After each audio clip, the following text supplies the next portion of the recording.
Enslaved is another game from the previous generation that I never really heard anyone talk about or recommend, and after playing it I really don't understand why.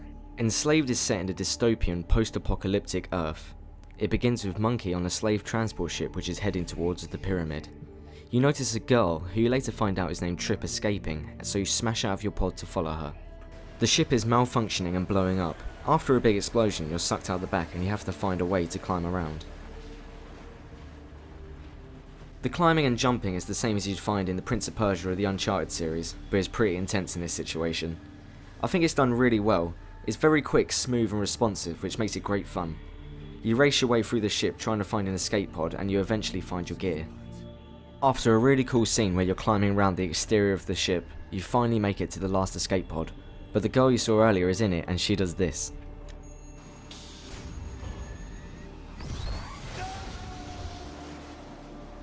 You manage to survive the fall, but when you wake up you have a slave headband on. This headband makes you a slave to anything that Trip says, and if her heartbeat stops for any reason it will give you a lethal dose of pain and kill you. If she dies, you die. So now you and Trip are the best of friends and you have to help her get back to her home village, and then you can go your separate ways. Besides the loyalty that the headband now inspires in you, it also acts as a heads up display showing your health and shield bars. There's a new gameplay mechanic which comes along with having this headband.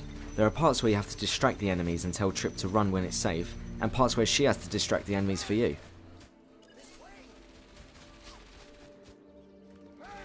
I think this is a pretty cool feature. It gives the game a bit of thinking and some strategy rather than just continuously fighting. There are also other places where you can sneak past certain enemies, or just fight them if that's what you want to do. I really like the combat in this game. You mainly attack with a stick, which doesn't sound very cool, but it definitely is. You press square for a normal attack and triangle for a more powerful hit. If you hold square you'll charge your attack up, which breaks shields, and if you press X and square at the same time, you'll do a wide sweeping attack which can knock multiple enemies back and leave them vulnerable. Every attack you land is really satisfying. Just listen to the awesome sounds of the robots getting their heads bashed in.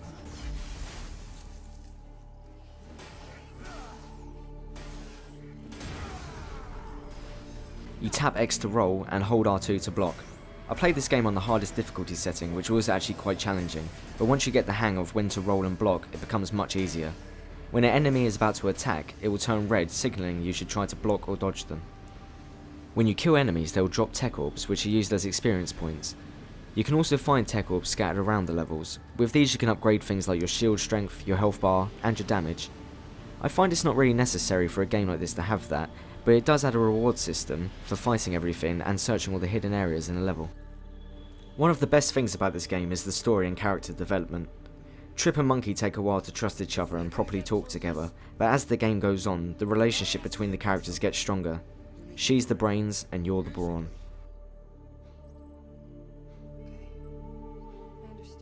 When I first played this I had so many questions. Who are the slavers? Where are they trying to take me? And where in the world is everyone else? But all questions are answered by the end of the game, which I thought had an amazing twist which I actually never expected.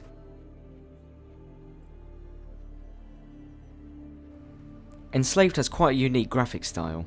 It's a lot more colourful than most games which I've played, which is a massive plus, and there's so much to see. From fighting robots on the side of a falling airship, to the abandoned, overgrown New York City, to the look and detail of Trip, Monkey and this guy.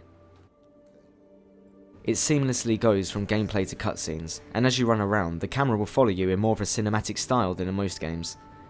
I like how the camera will be up close during the fights, but as you climb around it can zoom out pretty far, showing you the scale of the area. The only problem is this game does suffer from poor frame rate at times, but I can see past that. Something else I think's really cool about this is how Monkey actually carries around all his gear on his person. There are games like Metal Gear or the Elder Scrolls series where you can carry countless items and so many weapons, but in this you see everything on him. The headband creates the HUD, the stick is held to your wrist and extends when you fight, and the cloud goes on your waist. And speaking of the cloud, there are a few times in the game where Monkey can use his cloud. This is a small disc which turns into a rideable board. So this game has a fair bit of variety. You've got climbing sections, fighting sections, stealth parts, bits where you have to distract the Mets, the cloud surface sections and a few big boss fights. It makes for a really unique game which doesn't get boring because it changes things up a lot. I always wondered why Monkey's hair's gelled up like that, but the game actually makes a joke about it itself. So Monkey, let me ask you a question. Yeah. You use a lot of hair product. What? The trophies in this game are pretty good too. You have to beat it on the hardest difficulty setting and collect all of the tech orbs, which seems pretty hard as they're scattered everywhere, but each chapter shows a percentage of how many you have. There are some kill and fighting related trophies and some other collectibles, but overall it's not too hard to get the platinum. Enslaved is now between £1 and £3 on Amazon, so there's no reason not to try out this great game. So I should just go and get it, right? Yeah. Okay.